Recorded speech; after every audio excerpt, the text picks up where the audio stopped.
Welcome to another episode of Defending the Line. I'm Christy Shepard, and this is my podcast to share the story of what happened in the murder of my cousin Debbie Carter in our small Oklahoma town, and how finding out the two men convicted of that crime were innocent turned into a quest for truth and accountability. In the last episode, we left off with the competency hearing of Ron Williamson. And by 1999, this case is still, it took a few years, but it's still, very much moving forward. But again, having all the assurance from everyone that this would not change these convictions. And from my family's perspective, the system had worked like it was supposed to. There was a crime, there was an investigation, there were suspects who were charged and prosecuted. They were found guilty by a jury of their peers. They were sent to prison. But by 1999, we were really learning that there were way more facets to the criminal justice system than we ever knew. I think that's especially true with a death penalty case. Because from what we thought were just these seven silent years of waiting for an execution date, Williamson's appellate attorneys were combing over every inch of his case. And we had no idea.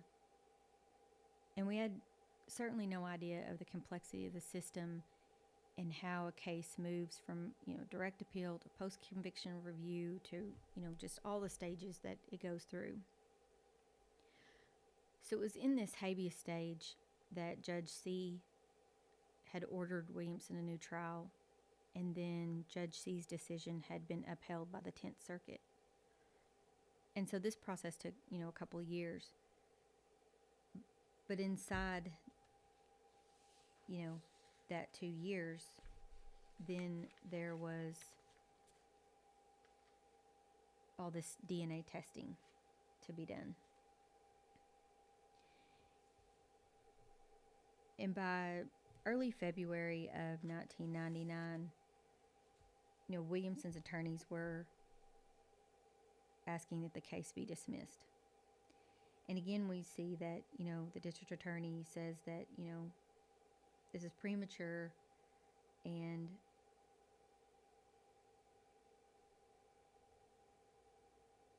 the more testing needs to be done. That this, basically is not going to happen.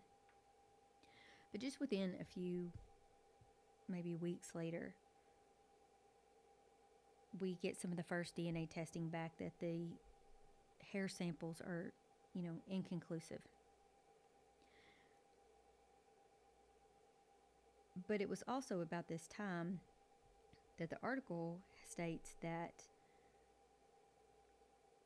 Williamson's attorneys have filed a petition because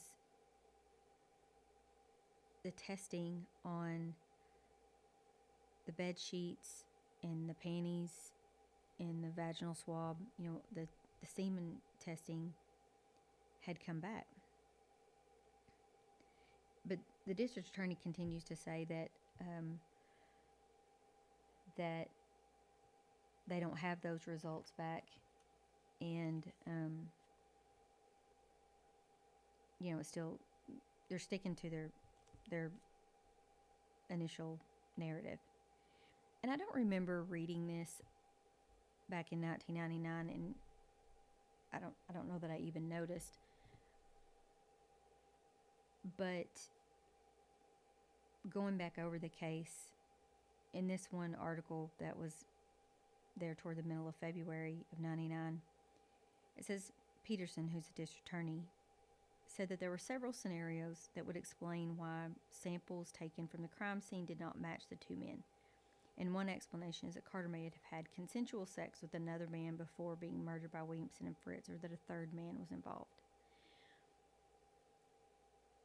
Now, what angers me about this is that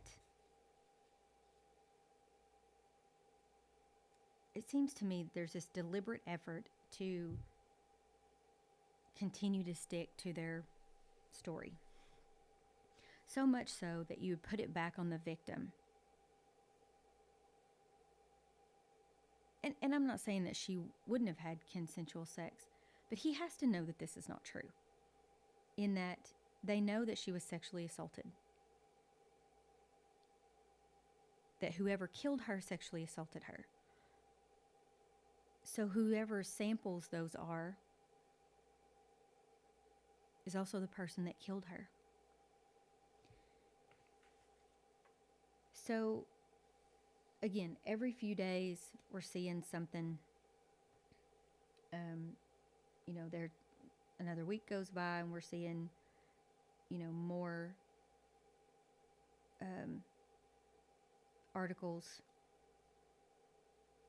And you really begin to see by the first part of March how the tone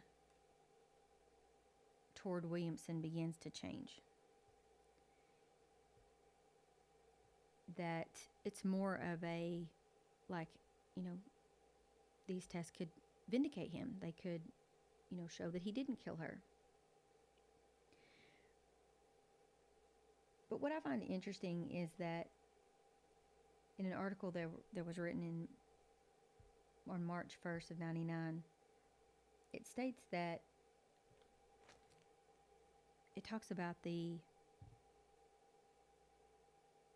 FBI profile that was done. And they said that there was this hopes to develop a profile that would, profile the killer's age, race, where he lived, and if he lived alone or if he knew the victim. And what I find interesting about that is not what we were told. I mean, it is, but we were told, and even said in the previous articles years before, that this profile would tell how this person dressed and how, what color car they drove. And that's very much not what this says. And we'll talk a lot more about the profile.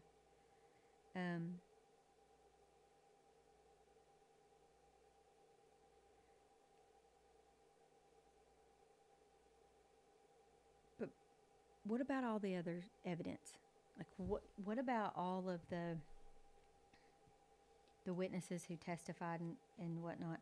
And it states in here that that this case will be solved by basically like the evidence that was found, because there were no witnesses. Yet in an article just a couple of days later that is going back over kind of the a recap of the trial and stuff, it talks about that there were nearly 20 people who testified for the prosecution, from the people who heard the confessions in the jail to the person who saw them washing something off with a water hose, to jailers and agents and people hearing these confessions. So it's really interesting to see how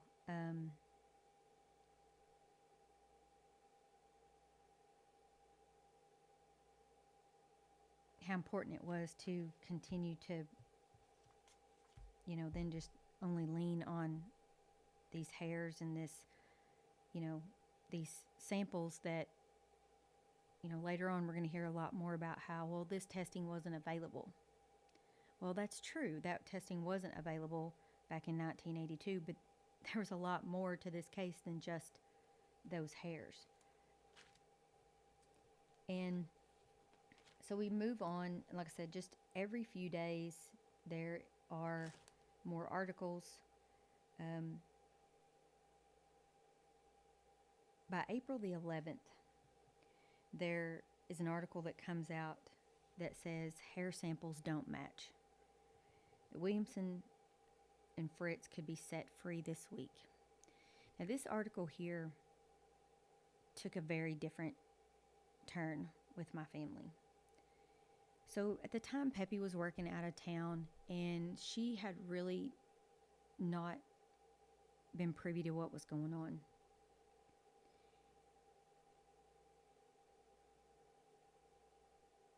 And before this printed that day, there was a person from a news outlet, I don't know which one, but someone had contacted my mother to ask her what her thoughts and feelings were about Ron and Dennis probably being released. And she really did not know what they were talking about.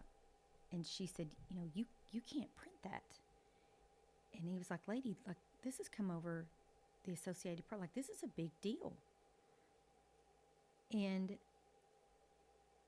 so she calls the district attorney and says, you haven't told my sister what's going on. You haven't told her any of this.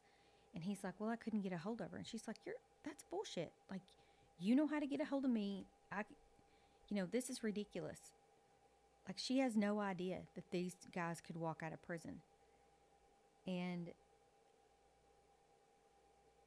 told him that if she does anything stupid, that her blood is on your hands. So a couple days later, there are articles that Williamson and Fritz have been brought back to the county jail. And again, like, we knew that this was a possibility, but really had no understanding about what all this meant and them potentially going free.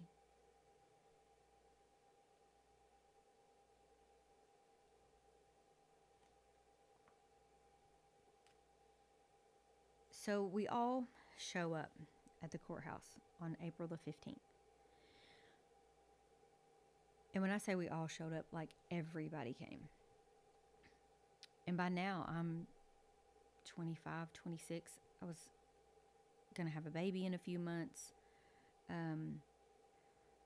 But all my cousins were there. All my aunts were there. All of, Debbie's dad's family was there.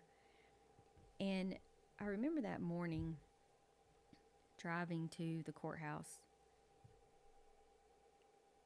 And when I turned the corner to try to get on that street and find a parking place, every news outlet from every state-based station, every Channel 9, 4, 5, all that, was there. But also there was Dateline, 2020, ABC, NBC, CBS, all these news trucks, satellites everywhere, reporters everywhere, strewn about all over the courthouse lawn, everywhere. And I was in shock. I didn't know what to think, because I was really kind of like, what in the world? Like, why would anyone care about these two clowns? Like, how,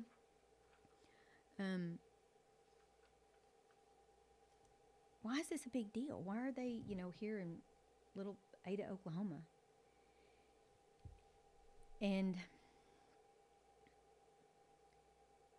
we all met in the district attorney's office, and we're all kind of crowded in the lobby area. And I remember, like I said, being very pregnant and asking him, what does this mean? And he says, well, if we can link them to this crime, then, they'll be charged. And I was like, that doesn't make any sense. You can't charge them again. And you said that there were 2, and now, is there 3? Like, how does this all fit together? Nobody's telling us anything about how all this fits together. And I remember asking him, like, what about all the other evidence? What about all the people that said they heard things and heard these confessions and all? Like, how does this all just go away? How does this not matter anymore? And kind of held his hand up like, just stop. And they all kind of hurried us out to over across the street to the courthouse. And I remember as we walked up the stairs, all these news outlets were there, and you could feel the heat from the light bulbs off their cameras as we walked by. And there was no room to sit. There was like maybe a bench kind of toward the back. There were people there, all kinds of people there. And they'd not even made a place for us to sit and be part of it. So Williamson and Fritz were there. Their families were all there. They were in plain dress clothes, like suits and, dress clothes. And I remember thinking, like, why do I recognized one of the attorneys for Williamson and Fritz, and I didn't really know why. And I kept thinking about it, and I had remembered that the office that I worked in college, they actually brought a TV up there, and we watched all of the O.J. Simpson trial while we were at work. And it dawned on me that one of these guys that was standing up there with Williamson and Fritz was one of the attorneys for O.J. Simpson. And I remember thinking, like, what in the hell? Like, how in the world did these two guys in Oklahoma get, like, how did this happen? How did they finagle this? Like, what? I just did not understand. And the procedures that went about that day were pretty quick.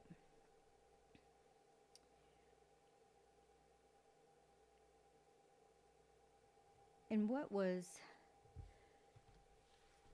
interesting is the district attorney gets up and says his piece about, I don't even remember what he said.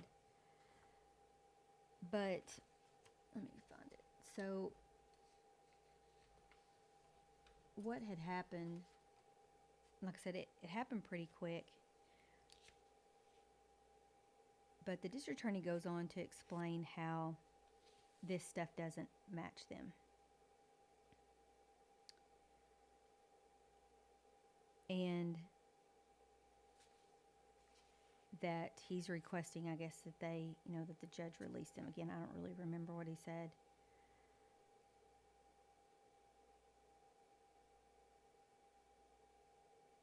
But the judge says, let me find it, that in fact there was a match to this DNA. And then it was a man by the name of Glenn Gore.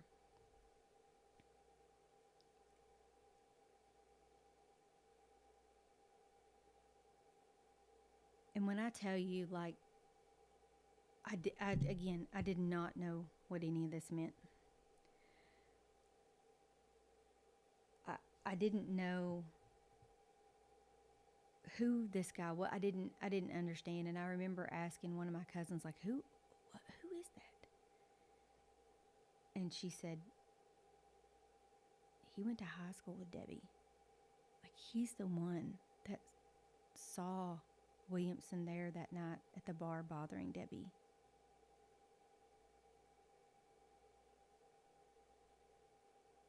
And again, still not really comprehending how all of this still fit together.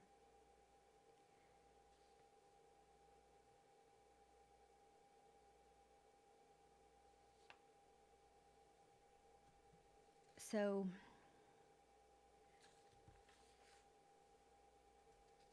Judge Landreth states that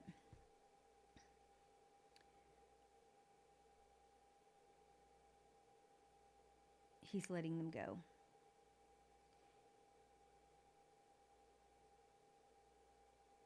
And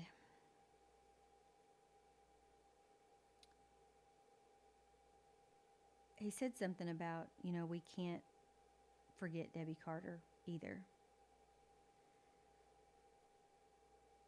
And when he read his ruling, I remember Fritz hung his head back like it weighed 500 pounds, like it almost just fell off his shoulders. And I remember seeing Williamson just kind of stand there, and his expression was pretty flat. And he'd gained weight since the last time that I'd seen him a couple of years before at the competency hearing.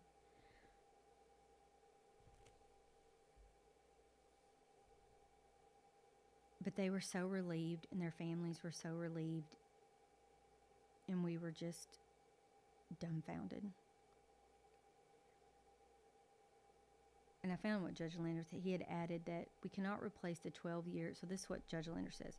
We cannot replace the 12 years these men have been incarcerated, nor can we forget Debbie Carter. I truly believe there was a non-adversarial search for the truth in this case. And he asked everyone to remain in the courtroom while Williamson and Fritz exited.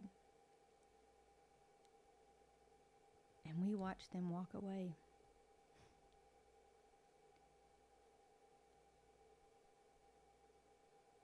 And most of the media followed them out. And I don't remember who it was, but someone kind of collected all of us and took us into another room there next to the courtroom. It may have been the judge's office. And Peppy just kind of fell into a chair.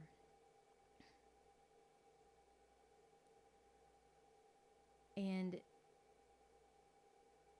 I believe it was the victim coordinator at the time. She came to us, and she was kind of just wringing her hands, and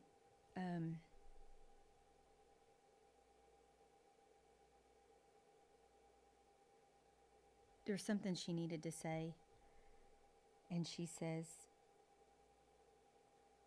I know this has been a really hard day or whatever, but we needed to let you all know that Glenn Gore escaped from prison this morning. I cannot make this up.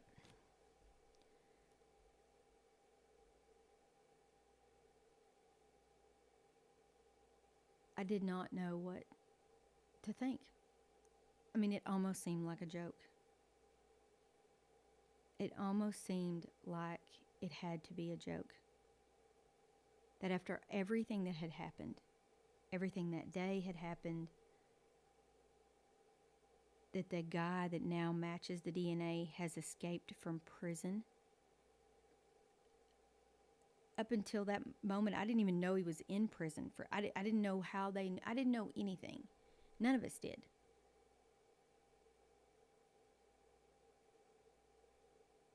And we were all just expected to go home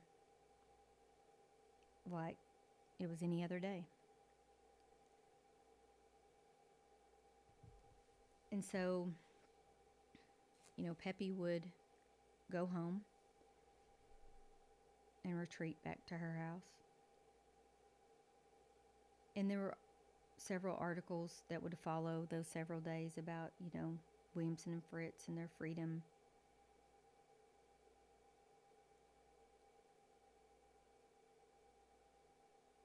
And there were also articles about this Glenn Gore.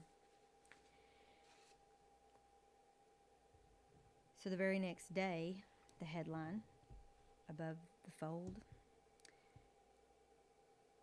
is that the prison officials were unaware that Gore was a suspect in the case.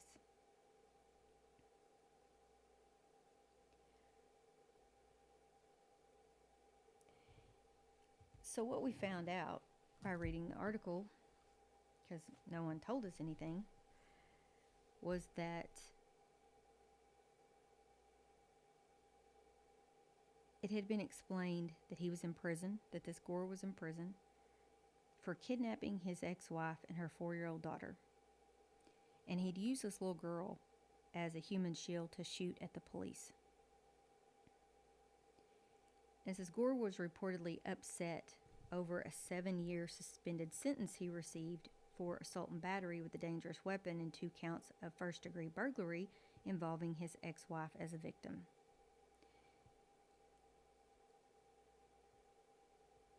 And the article went on to say that Gore had accepted a plea bargain from the district attorney that was entered 1 week prior to being added to the witness list against Williamson.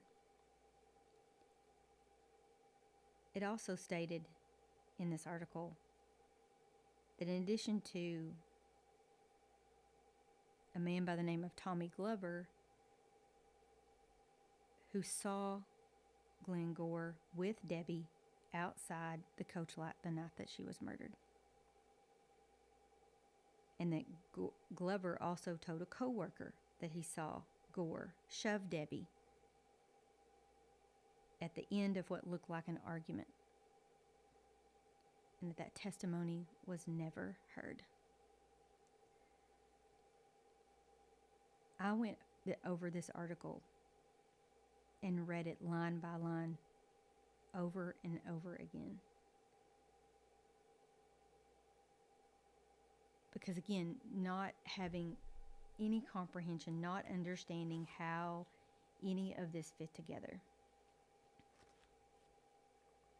How all that we thought we knew just disappeared. And how this testimony, these other witnesses that could specifically say that they saw Gore with her, never being heard, never being brought forward.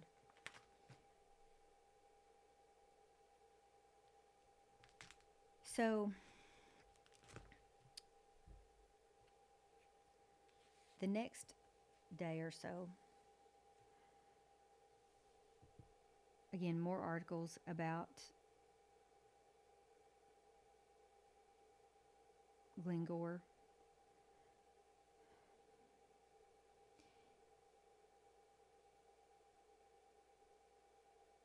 You know, I believe that he was gone. He was on the run for maybe a week or so. And we didn't know if they would ever find him. We didn't know what that meant for our safety. We didn't know anything. And then there was an article on the 21st, April 21st of 1999, that ran in the Daily Oklahoman, that reported that Gore had escaped from Ada. He escaped from prison and he'd been escorted to Ada to an attorney and turned himself in to the prison. That what had happened, according to this article, was that he'd been on work duty on I-35, maybe 10 miles or so from the prison, and that he just walked away from his work duty. That he was a minimum security trustee with a history of violent crimes. That he ran away when an NBC Dateline producer and a New York newspaper writer showed up at his job site to question the status of the murder suspect. And the district attorney quotes saying that the New Yorkers, in search of local quote-unquote color, nearly blew this case. And he further went on to blame the producer and the writer and Barry Scheck, the Williamson's attorney, for prompting Gore to run. And states how, that the producer and the writer represented themselves to Gore as attorneys, and that Gore panicked and hitchhiked a ride to the interstate. And he bounced from town to town until he made his way back to Ada and hid in the woods.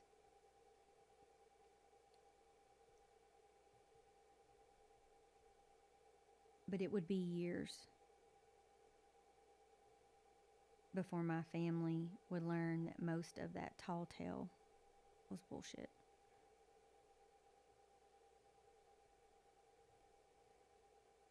So in the next episode, we'll talk about the case against Glenn Gore and how the rumors of John Grisham writing a book led me to take a deeper look into Debbie's case. So you can go to defendingtheline.com for other information updates, as well as Defending the Line on Instagram. And you can also watch these episodes on YouTube at Defending the Line as well. And again, I thank you